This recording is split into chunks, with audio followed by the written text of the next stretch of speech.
What is meant by baptism? So what is meant by baptism? Why baptism చూస్తాం. మెంట్లో ఏమన్నామంటే internal confession జరగాలి.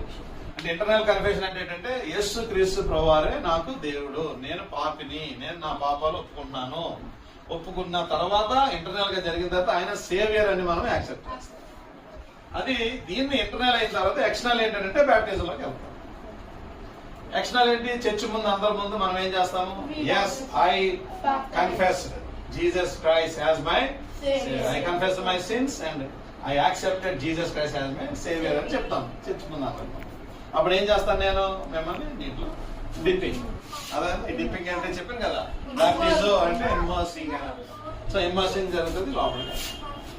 ఇది మనం mark gospel లో 16:16 లో మనం ఒకటి చూసాం. ఏం చూసాం? మార్క్ 1:16 లో whoever believes and will be baptized